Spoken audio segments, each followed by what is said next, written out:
इनको इनके ऊपर ये इल्जाम आया था, सस्पेक्ट के तौर पर सामने आया था ये लड़का, और उसको इसको पकड़ा भी गया था, लेकिन फिर छोड़ दिया गया कि भाई आईसिस से इसका दाइश से कहीं ना कहीं ताल्लुक बनता है। उसके बाद अब क्या हुआ है कि इनकी गाड़ी से 2 फ्लैग जो हैं आईसिस के, दाइश के, वो भी पकड़े गए हैं। इससे साफ ये नजर आ रहा है कि कहीं ना कहीं ये जो ताने बाने हैं जाकर दाइश से मिलते हैं, कि इनका वहां वो जो माइंडसेट है क्रिएट हुआ, जो कुछ जहन साजी हुई वो वहां से हुई है।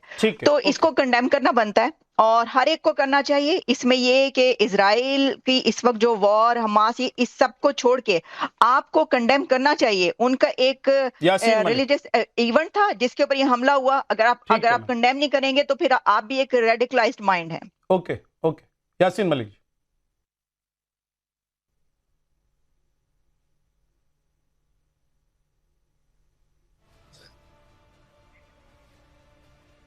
यासीन मलिक, आप मुझे सुन पा रहे हैं? आप जवाब देना चाह रहे हैं? बोलना शुरू करूं?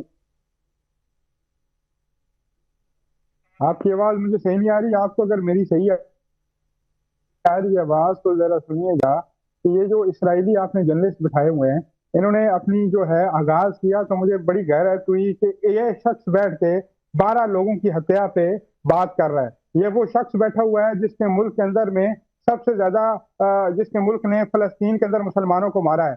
आज मुसलमान कहीं भी यहूदी को देखता है तो वो नफरत की निगाह से क्यों देखता है? इसके पीछे कौन सी फिलॉसफी है? इसके पीछे वही फिलॉसफी है जो आज से 2 साल पहले आगाज होने वाले मामलात से शुरू हुई, जिसमें फलस्तीन के लोगों को मारा गया। और इसके अंदर डिटेल्स में काफी जाया जा सकता है, लेकिन सिंपल सी बात यह है कि जहां पे लाखों मर रहे हैं, तुम्हारे चंद मरे हैं। मैं पहले तो उसको कंडेम करता हूं, ये ऐसा नहीं होना चाहिए, लेकिन ऐसा हुआ क्यों? वजह क्या है? ये शख्स बैठ के कह रहा है कि वो लोग जो इस दुनिया में 1.5 अरब के लगभग है मुसलमान के मुंह की, ये शख्स बैठ के कह रहा है कि तुम्हारी इस दुनिया के अंदर जगह नहीं है।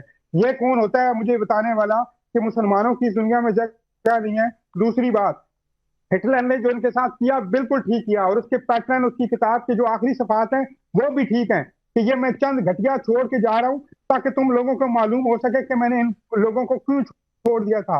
आज अगर कोई मुल्क के अंदर, दुनिया के अंदर टेररिज्म की वजह है तो ये यहूदी हैं, ये इसराइली हैं। बेशक जो उन दोनों बाप बेटे ने किया वो गलत था, लेकिन आपको वो नजर नहीं आया कि पूरे पूरे प्लाजे इन्होंने मार गिराए, पूरे पूरे घर इन्होंने जला दिए, पूरी पूरी बस्तियां इन्होंने उजाड़ कर रख दी। और इस घटिया शख्स की स्माइल चेक करें, जैसे ये जमीनी खुदा है। उसका बदला पाकिस्तान ले रहा है। मरोड़ी गई थी, वो हिटलर ने मरोड़ी थी। और यासीन मलिक जी, जाएंगे कि हम तो उसका बदला पाकिस्तान ले रहा है क्या? मुल्क के अंदर जनरल सैयद आसिम मुनीर, उसका बदला पाकिस्तान ले रहा है। मैंने तुम्हारा 15 मिनट शो सुना है। इस मुल्क के अंदर एक आसिम मुनीर बैठा है और इस पूरी दुनिया में सुनो तो सही यासीन मलिक जी, सुनो, के अंदर बहुत सारे लीडर ऐसे मौजूद मैं कह रहा हूं आपने जो बातें कही हैं, गिच्ची मरोड़ना जानते हैं। वो वक्त दूर नहीं है, वो वक्त दूर नहीं है, वो वक्त दूर नहीं है कि इनकी गिच्ची मरोड़ी जाएगी। ये चंद लाख जो टके मार घटिया दुनिया को तासुब की निगाह से देखने वाले, ये हमें ह्यूमन राइट्स बताएंगे, ये हमें बताएंगे खूब क्या होते हैं, ये हमें अखलाकियात घटिया लोग सिखाएंगे जो बहन और बीवी और बच्चों के बीच में तमीज नहीं कर सकते। ये हमें बताएंगे जिन्होंने प्लाजे पूरा मुल्क उजाड़ कर रख दिया। आज गजा के अंदर बच्चे खुराक से मरते हैं, ये घटिया लोग वहां पे खुराक नहीं पहुंचे। मैं वही पूछ रहा हूं संजीव सर, संजीव जी, संजीव श्रीवास्तव जी कर रहे हैं ये दुनिया को घटिया कहेंगे। एक सेकंड रुक जाओ, अब ऑडियो डाउन कर दो यासीन मलिक का। हो गया, प्रवचन सुन लिया। यासीन मलिक ये कह रहे हैं कि क्योंकि यहूदियों ने, इजरायलियों ने ज्यादती की है तो अब मुसलमान मार रहे हैं। तो कुल मिलाकर बात यह हुई कि एक तो पहले ये नाना करते भी एक्सेप्ट कर ले रहे हैं कि हम जो पाकिस्तानी मुसलमान हैं वो आतंकी हैं और हमारा बदला लेने का तरीका आतंकवाद का है, और यहूदियों को हम इसलिए मार रहे हैं क्योंकि इजराइल ने कुछ ऑपरेशंस किए, इजराइल ने अपनी आत्मरक्षा में या सामने वाला जो उसका दुश्मन है उस पर अटैक किया, जिसकी वजह से कुछ लोगों की मौत हुई। संजीव श्रीवास्तव जी। देखिए विद्या जी, सबसे पहले तो मैं आपके चैनल के माध्यम से भी ये जो बॉन्डी बीच में जो आतंकी हमला हुआ है इसकी कड़े से कड़े शब्दों में निंदा करता हूं, भर्त्सना करता हूं, और इस बात को मैं स्पष्ट रूप से कहना चाहता हूं कि ये जो हमला करने वाले जो भी हैं ये शैतान है, ये शैतानी कृत्य है, ये आसुरी कृत्य है, और ये मानवता के दुश्मन है, ये जो यहूदियों के दुश्मन है, ये पूरी मानवता के दुश्मन है। और इस तरीके की जो नफरत वाली जो सोच, जिसमें कि दो धर्मों को आपस में लड़ाए जाने की प्रवृत्ति होती है, इसी तरीके की सोच के साथ हमास ने 7 अक्टूबर 2023 को इजराइल के ऊपर हमला किया। और ये जो पाकिस्तान के एक बैठे हुए पत्रकार जो कि कह रहे हैं कि 12 लोगों की आप बात कर रहे हैं, इजराइल के ऊपर जो हमला हुआ था उसमें हमास ने एक दिन में 1200 लोगों को कत्ल किया था और 250 लोगों को बंधक बना के ले गए थे। और ये हमला पहले हमास ने शुरू किया था। हमास 2007 से 2023 तक शासन कर रहा था और इजराइल उसके साथ पूरा कोऑपरेट कर रहा था। लेकिन हमास ने आखिर क्यों हमला ये किया? विद्या जी, ये शैतानी सोच है, ये दो धर्मों को आपस में लड़ाने की सोच है। जब इजराइल की अरब राष्ट्रों के साथ बातचीत की प्रक्रिया चल रही थी, जिसको कि हम कह रहे थे normalisation process, peace process, regional integration process, I2U2 का इनिशिएटिव आगे बढ़ रहा था, India Middle East Europe economic corridor आगे बढ़ रहा था, इजराइल को यूएई ने रिकॉग्नाइज कर लिया था, बहरीन ने रिकॉग्नाइज कर लिया था, सऊदी अरबिया भी उसे रिकॉग्नाइज करने जा रहा था। तो ये जो अभी जो एक दो शख्स हैं जो कि आतंकी भाषा में बात कर रहे थे, इसी तरीके की मानसिकता रखने वाले लोगों ने इजराइल के ऊपर हमला किया ताकि इजराइल के साथ जो अरब वर्ल्ड की जो वार्ता चल रही है वो टूट जाए, धर्मों के बीच में जो संवाद चल रहा है वो टूट जाए।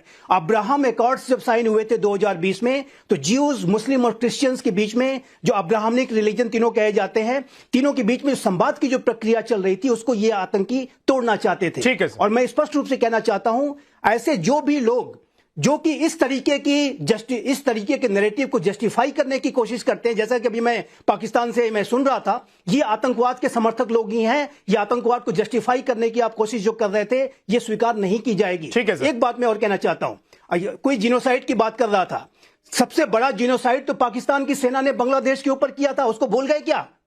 जो महिलाओं के साथ आपने लगातार जो उनके साथ बलात्कार किया, हर तरीके की प्रताड़ना की, लाखों लोगों को, बांग्लादेशियों को मौत के घाट उतारा, आपके जनरल टिक्का खान को भूल गए क्या? जिनोसाइड की बात करने से पहले अपने गिरवान में झांक करके देखना, उसके बाद बात करना कि जिनोसाइड क्या होता है। सबसे बड़ा जिनोसाइड अगर किसी ने किया है तो आपने अपने लोगों के ऊपर किया है, बांग्लादेशियों के ऊपर किया है। इस बात को मैं कहना चाहता हूं। ठीक है, मेजर जनरल अश्विनी, इस तरीके की बात करने का कोई फेस नहीं रखते हैं। ठीक है, जो लोग इसको जस्टिफाई करने की कोशिश कर रहे हैं वो आतंकवाद को सपोर्ट कर रहे हैं। पूरे विश्व की इसकी निंदा करनी चाहिए। जीरो टॉलरेंस का अप्रोच होना चाहिए कि आतंकवाद को बर्दाश्त नहीं किया जाएगा, अश्विनी चाहे सर, वो कोई भी फॉर्म हो, कोई भी मैनिफेस्टेशन हो। ठीक है संजीव जी, ओके। अश्विनी सर, क्या पाकिस्तान को पता है कि उसके पास एक ही काम है, वो है आतंकवाद का, इसलिए कुछ लोगों को डिफेंड करने के लिए रखा हुआ है और दुनिया में आतंक फैलाने का जो भी मौका मिलता है उसमें पाकिस्तान नहीं चूकता है, क्योंकि पाकिस्तान और कुछ कर भी नहीं सकता है? हाँ देखो, एक तो बात है विद्या कि अगर आज पूरे वर्ल्ड के अंदर सबसे टॉप 100 टेररिस्ट देखें तो 87 ऐसे आतंकवादी हैं, या तो वो पाकिस्तान से बिलोंग करते हैं या उनकी जड़ें पाकिस्तान से। तो पाकिस्तान को ये अंदर झांक के देखना है कि अगर टेररिज्म को वो एक प्रकार से अलाउ करेंगे तो टेररिज्म को खाएगा। देखो, मुझे अभी तक याद है जब हिलेरी क्लिंटन जब सेक्रेटरी ऑफ स्टेट थी 2013 में पाकिस्तान में आई थी, तो उसने अगवा किया था पाकिस्तान को कि भाई अगर आप अपने घर में सांप पालेंगे तो एक दिन वो सांप आपको भी काटेंगे। तो ये जो तहरीक तालिबान पाकिस्तान है जो कि आज इनको मार रहा है खैबर पख्तूनख्वा में, ये भी तो इनकी खुद की क्रिएशन है। तो सच्चाई है कि पाकिस्तान का असली चेहरा आतंकवाद है। ये हब सेंटर है, ये नर्सरी आतंकवाद का। और ये देखें जो इंसिडेंट हुआ है ये किसी और ने तो किया नहीं, ये नवीद अकरम जो है और इसका जो फादर है, ये दोनों को दोनों ओरिजिन पाकिस्तान से हैं। अब इनको ये नहीं समझ आ रहा कि अगर आप ऐसा काम करते हैं जो कंडेनेबल है, एक बहुत ही गलत काम किया है जूस कम्युनिटी के लिए, पूरे वर्ल्ड में आपकी निंदा हो रही है, तो जो जितने भी पाकिस्तानी बाहर हैं उनके ऊपर शक की नजर देखी जाएगी। तो ये दो लोग हैं, इन्होंने पाकिस्तान का कोई भला नहीं किया। और जो बात आती है, ये बार बार हम कह रहे हैं कि भाई कहीं ना कहीं इजराइल ने जो हमास के अगेंस्ट जो किया वो जेनोसाइड किया। अरे उन्होंने नहीं स्टार्ट किया। 7 अक्टूबर 2023 के अंदर जिस प्रकार से हमास अंदर घुसा था इजराइल के अंदर, 250 के करीब लोगों को लेके चला गया, 1200 लोगों को, निहत्थों को मारा, औरतों का रेप किया, बच्चों को उन्होंने, छोटे छोटे बच्चों का कत्ल किया, तो वो भी आपको देखना चाहिए। हम कभी ये नहीं कहेंगे, हम टू नेशन थ्योरी की बात करते हैं, हम कहते हैं पैलेस्टाइन का भी नेशन होना चाहिए, भारत की ये पॉलिसी रही है, मगर आपको एक प्रकार से पूरे के पूरे जो टेररिज्म को देखना है और पाकिस्तान को अंदर झांक के देखना है। पाकिस्तान अगर आतंकवाद को बढ़ाएगा तो पाकिस्तान खुद सिविल वार की तरफ जा रहा है। अगर आतंकवाद ऐसे चलता रहा तो पाकिस्तान के 4 टुकड़े मुझे लगता हो जाएंगे, खैबर पख्तूनख्वा, बलूचिस्तान, सिंध और पंजाब। मैं यही कहूंगा ठीक है, मेजर नदीम जवाब देना चाहते हैं कि पाकिस्तान को ध्यान देना है अंदर। अश्विनी सर, एक सेकंड, मेजर नदीम जवाब आपको देना चाहते हैं, लेकिन एक बात मैं पूछना चाहता हूं मेजर नदीम भाई, इतनी दुर्गति आप लोगों की हो चुकी है, दुनिया में हर लेवल पर आप लोगों की दुर्गति हो चुकी है, हर लेवल पर आप लोगों की बेइज्जती हो चुकी है, मतलब दुनिया में कोई आप लोगों को घुसने नहीं देना चाहते अपने देश में। जहां जिस मुल्क ने थोड़ी सी आप लोगों को पनाह दी हुई है, जगह दी हुई है कि आओ, आ सकते हो, वहां आप लोग जाकर आतंकवाद कर देते हैं। मेजर नदीम, आप लोगों का देश 4 टुकड़ों में टूटने की कगार पर है, इसके बावजूद आप लोगों की कौन सी ऐसी राष्ट्रीय नेशनल पॉलिसी है कि हम कुछ भी करेंगे, हम भीख मांगेंगे, हम रोटी चाहे हमारी जनता को ना मिले नहीं खाएं, लेकिन हम आतंकवाद नहीं छोड़ेंगे? सर, मैं आपसे एक सवाल करता हूं कि आज तक पाकिस्तानी गवर्नमेंट को किसी गवर्नमेंट ने ये कहा या किसी उसके बारे में ये कहा कि सिवाय इंडिया के कि आप आतंकवाद इस तरह की हरकतों में इन्वॉल्व? आपकी गवर्नमेंट, कमाल की बात है, आपके मुल्क में जो आतंकी कैंप चल रहे हैं, मेजर साहब जरा दिल पर हाथ रख के सच एक इंसान होने के नाते बताइएगा। मैं दिल पर हाथ रख के बताइए, तो ये भारत ने जो ऑपरेशन सिंदूर किया उसमें जो आतंकी मरे और उनके आतंकियों के जो कैंप तबाह किए गए, वो आतंकी नहीं थे, वो आपके सोल्जर्स थे क्या? जो है वो आपके सोल्जर्स थे, अलाउ नहीं, वो आपके सैनिक थे। मजहब से किसी मजहब देखें। दूसरी बात ये कि कनाडा की गवर्नमेंट ने, अरे कनाडा रखना छोड़ दीजिए, कनाडा को अपनी औकात पता लग गई है, आप कनाडा क्यों जाना चाहते हैं? आप ऑस्ट्रेलिया में रहिए। आपके देश के आतंकियों ने जाकर ऑस्ट्रेलिया में आतंकवाद फैला दिया। अमेरिका ने अरे अमेरिका ने आप लोगों को अपनी जूती की नोक पर रखा हुआ है। अल्हम्दुलिल्लाह, मैं आपको बेइज्जती पर बेइज्जती हो रही है आप लोगों की। ये दोनों इतने बेशरम हैं, इतने बेशरम हैं आप लोग। क्या किया? सुनिए, आपकी सरकार की बेशर्मी, मतलब आप टीवी पर, इंटरनेशनल टेलीविजन पर बैठकर आप ये कह रहे हैं कि भाई साहब देखिए हमारे यहाँ कोई कुछ नहीं हो रहा, हम लोग तो बड़े। आलिया शाह, ये पाकिस्तान में ऑपरेशन सिंदूर में जिन अड्डों को भारत ने तबाह किया, उससे पहले जो भारत ने ऑपरेशंस किए आतंकियों के खिलाफ, उसमें जो मारे गए थे या जो कैंप तबाह हुए, वो सब क्या पाकिस्तानी सेना के जवान थे? देखिए, ये जो अभी बात हो रही है कि भाई कौन से कंट्री ने कहा है कि जो दहशतगर्द हैं, आतंकवाद हैं, वहां से हैं, तो देखिए जो यूनाइटेड नेशंस है उसने जो टेररिस्ट डेजिग्नेटेड करार दिए हुए हैं, उनमें से बड़ी तादाद जो है वो पाकिस्तान से ताल्लुक रखती है, जो डेजिग्नेटेड टेररिस्ट हैं। तो जब यूनाइटेड नेशंस ही ऐसे लोगों को कर दे, उनका जो जाहिर है कि ताल्लुक जिस कंट्री से निकलता हो, तो फिर कंट्रीज को कहने की जरूरत नहीं। और अभी यहाँ पे बात हुई कि हिलरी क्लिंटन ने तो जब इतनी अरसा पहले वो पाकिस्तान गई थी, उस वक्त उन्होंने साफ मुंह पे कह दिया था कि अगर आप पालेंगे ये सांप तो आपको काटेंगे एक दिन।